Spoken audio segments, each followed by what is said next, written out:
Gallois, bonjour. Vous Bonjour. êtes cofondateur de Noma. Noma, ça veut dire, c'est la contraction de noble matière. Alors, comme son nom l'indique, vous travaillez dans le mobilier et les objets responsables de haute qualité. Vous êtes éditeur en fait de mobilier et d'objets de haute qualité fabriqués à partir de matériaux recyclés et biosourciés. Alors, pour quelle raison vous avez envie de créer cette marque ?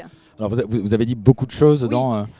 dans les raisons qui nous ont poussés. C'était effectivement être capable d'apporter à ce milieu de l'édition, donc chef d'orchestre de toute la chaîne de création et de production du mobilier, c'est ça l'éditeur, donc d'apporter une proposition qui soit à la fois sans compromis en termes d'éco-responsabilité et qui soit en même temps très attractive en termes de design. Ça veut dire qu'il faut que ce soit désirable et durable. Exactement, c'est ce duo-là qui est intéressant, qui n'était pas présent aujourd'hui sur le marché et qui est assez difficile. Qui n'était pas présent, ça veut dire que soit c'était durable et c'était moche, soit c'était beau et c'était pas durable. Exactement. On a l'habitude de dire, quand on est arrivé, nous, en 2019 ou janvier 2020, que le mobilier éco-responsable, il ressemblait plutôt à un canapé en palette que à autre chose. Et voilà, et quand on a besoin...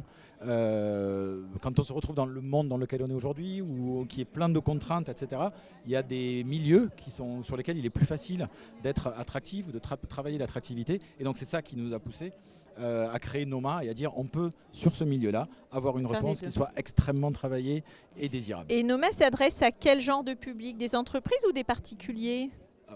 On va dire les deux de façon générale, mais notre cible, c'est vraiment le tertiaire et donc les bureaux, parce que là, on se rend compte que les entreprises ont besoin de cas concrets pour parler de ce qu'elles font aussi en engagement. C'est pas toujours facile de parler de leur core business. D'accord, ça veut dire que vos meubles éco-responsables, ce sont des vitrines un peu de l'entreprise. Exactement, ça leur sert à partager des engagements et à les rendre concrets. Ça sert aussi en termes d'attractivité pour montrer que dans leur entreprise, non seulement leur core business, ils sont en train de le transformer, mais ils font des choses aussi pour leurs collaborateurs. Et alors, où peut-on acheter aujourd'hui des meubles Noma qui sont désirables et durables ?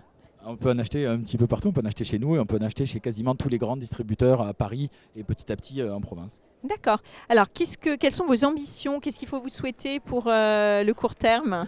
Alors, je vais peut-être pas être très drôle là, mais on a besoin d'un renforcement des lois en fait là-dessus. C'est-à-dire qu'aujourd'hui, il y a une loi GIEC qui est en train d'obliger les entreprises à acheter du mobilier issu de réemploi, du désirable, qui n'est pas toujours extrêmement appliqué et qui surtout donne des limites très basses. Et on a juste besoin que ça soit renforcé et puis d'avancer plus vite et d'être très volontariste sur ces politiques-là. D'accord, on vous souhaite un renforcement de la réglementation qui va dans votre sens. Merci beaucoup Guillaume Gallois et bonne journée ici sur le BIC 2023.